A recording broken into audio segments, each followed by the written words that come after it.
Welcome to Charlie and Mia's podcast. We're embarking on an exciting journey to read through the entire Bible in just 1 year. Every day, we dive into Scripture, exploring its meanings and how it applies to our lives today. We invite you to join us on this incredible adventure of learning and discovery. Don't forget to subscribe to our channel so you never miss an episode. Okay, so are you ready to dive deep? Always.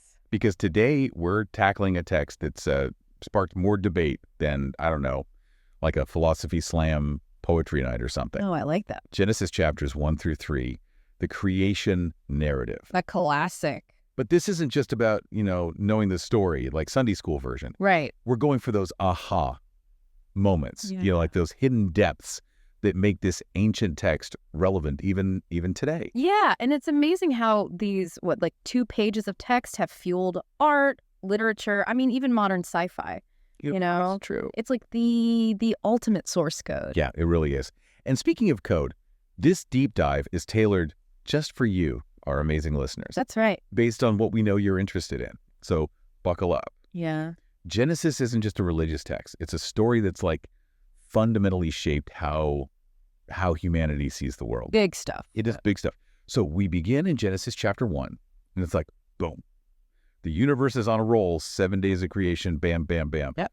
But it's not just like some random cosmic construction project, right? Yeah. There's this deliberate progression, almost like, musical, Yeah. from this formlessness to this intricate, ordered world. It's like watching an artist, arrange chaos into a masterpiece. Yeah. Light from darkness, sky from water, land emerging, each element carefully placed. And what's so interesting is that repetition, and God saw that it was good. Oh, yeah. Like over and over. Yeah, like a refrain. It is. It's like a refrain, and it's not just about things working, it's deeper than that, right? Okay, so it's like divine approval, like a stamp of well done at each stage. Precisely. It reveals this core belief in the inherent goodness of creation itself, Okay. which is a huge idea. It is. Like, creation itself is good. Now, to really get in the heads of the original audience, what were they thinking? Yeah. We need to consider the cosmology of their time. Okay. Ancient Near Eastern cultures, they had this intense need to impose order on a universe that often felt, I think, terrifyingly chaotic. I was just thinking that. Because if you think about it, separating light from darkness, Yeah. it's not just a poetic detail. It's reflecting a very real human desire to categorize and control the seemingly uncontrollable, right? Exactly. They were wrestling with some huge existential questions, using the framework they had. Yeah. And this desire for order, it reaches this fascinating peak on day 6. God creates humanity, male and female. And here are the famous words, in God's image.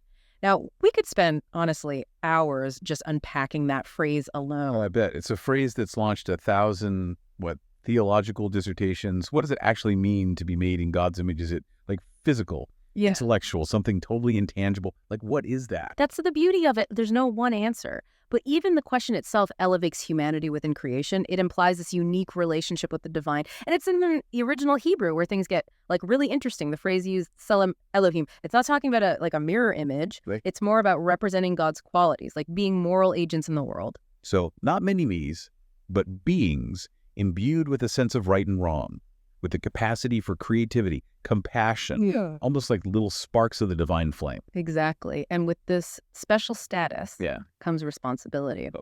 Genesis tells us humanity is commanded to be fruitful and multiply and fill the earth and subdue it. Dominion over nature, a concept loaded with implications, wouldn't you say? It certainly raises eyebrows in our modern context. On one hand, it's been used to justify exploiting nature for human gain. Yeah. But there's another interpretation, right? Like the idea of stewardship. Exactly. Some scholars argue that subdue in the original Hebrew doesn't actually mean overpower, but rather to cultivate and tend, like a gardener with their plants, caring for them. I do, yeah. What do you think? Knowing what we do about climate change and humanity's, impact on the planet. It definitely adds a new dimension, doesn't it? This isn't a free pass to dominate, but a call to responsible care. Precisely. And this tension between dominion and stewardship, it leads us right to the heart of Paradise Lost. Oh, here we go. The Garden of Eden, right? This place of abundance and harmony. Yeah. But with a catch. Of course. The tree of knowledge. It's like the ultimate look but don't touch sign. Right. And of course, we humans with our insatiable curiosity, Yeah. we can't resist little forbidden knowledge. It's like that warning label just makes it more appealing. Totally. But I think on a deeper level, the tree of knowledge, it represents this kind of transition point. It's not just about like knowing facts. It's about moral awareness, the ability to judge between good and evil. Which, ironically, is what makes us human. Right. But it comes with a pretty hefty price tag. It does. Yeah. The serpent, who often, people see as this symbol of temptation or even chaos itself, right, presents a choice. Stay in this blissful ignorance or take a bite of that apple, so to speak, and open your eyes to a bigger, more complex reality. And boy, do Adam and Eve get an eyeful. Right. Suddenly they see their vulnerability, their nakedness, and they feel shame. Shame, yeah. It's like that moment when you realize, like, oh, the universe doesn't actually revolve around me. Right. And it can be terrifying. It can be. And that's where things get, I think, really interesting. Okay. Because if God is all-knowing, right, did he intend for this to happen? Like, did he want humanity to face this moral dilemma? Right. It raises all those, like, brain-twisting questions about free will versus predestination. Huge question. Did Adam and Eve have a real choice, or was it all, like, part of some divine plan? It's a question that's, like, haunted theologians for millennia. Yeah. And honestly, there's no easy answer. Right. But maybe that's the point. Yeah. Maybe Genesis isn't giving us like this neat little theological treatise, but a glimpse into the messy, complex reality of being human. Yeah. Grappling with choices and consequences. And grappling with the nature of good and evil, too. Absolutely. Because if God is the source of all creation, like, where does evil fit into the picture? Yeah. It's a question that's, I think, particularly perplexing in light of all the suffering we see in the world. It's what's known as the problem of evil. Right. If God is all-powerful and all-loving, why is there so much pain and suffering in the world? Right. And it's a question that's challenged believers and non-believers alike for centuries. For sure. And Genesis, in many ways, I think, sets the stage for this ongoing debate. It's a question that can lead down some pretty deep rabbit holes, right? I mean, like, if God is the ultimate author of everything, does that make him responsible for all the bad stuff too? The pain, the suffering? Or is there another way to understand it? That is the million-dollar question, isn't it? And Genesis, I think, it offers us some clues, even if the answers aren't, perfectly clear-cut. Like, notice how even after the fall, even after Adam and Eve make that choice that leads to all the suffering, there's still this sense of hope woven into the narrative. How that's true. It's not all doom and gloom. You're right. There's that moment where God makes clothes for Adam and Eve before sending them out of the garden. Right. It's like this gesture of compassion amidst all the consequences and everything. Exactly. It's like this reminder that even in our brokenness, even when we totally mess up, there's still this thread of connection, of divine care. It's not a denial of suffering, but it's like recognizing that it's not the end of the story. And it's not the final word. Yeah, exactly. That's a powerful thought. And it makes me wonder, if we were to reimagine the Genesis story for today, for the 21st century, for a world grappling with, climate change, social injustice, and all the complexities of modern life, what would that even look like? Would it still, have that same power? Would it still resonate? Oh, absolutely. In fact, I think a modern retelling could be incredibly powerful. I mean, imagine a Genesis that, incorporates our scientific understanding of the universe, the Big Bang, evolution, right? A creation story that unfolds over billions of years, a testament to both the majesty and the fragility of life on Earth.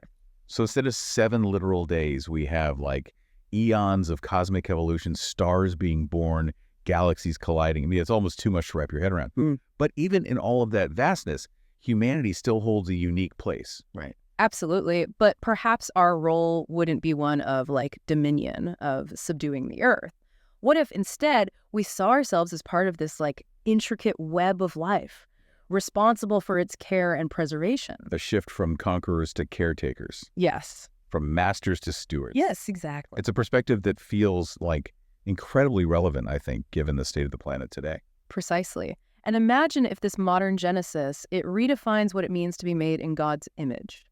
Not just our capacity for reason and creativity, but our capacity for love, for compassion, for, understanding and empathy across differences. It's like we're taking those core themes of Genesis, creation, responsibility, the consequences of our choices, and we're reframing them through a 21st century lens.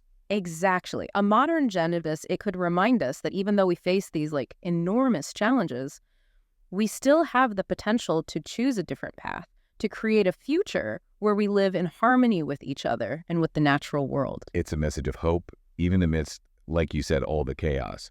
And it all comes back to those opening chapters of Genesis, doesn't it? Full circle. The story that started it all. It's proof that a good story, it never really ends. It evolves. It sparks new interpretations. It continues to challenge and inspire us, even thousands of years later. I think that's a perfect note to end on. We've explored the symbolism, the cultural impact, the enduring questions, even dared to reimagine the creation narrative for today. But ultimately, it's up to you, dear listener, to decide what resonates most deeply. What will you take away from this ancient, ever-relevant tale? Until next time, keep exploring, keep questioning, and keep diving deep.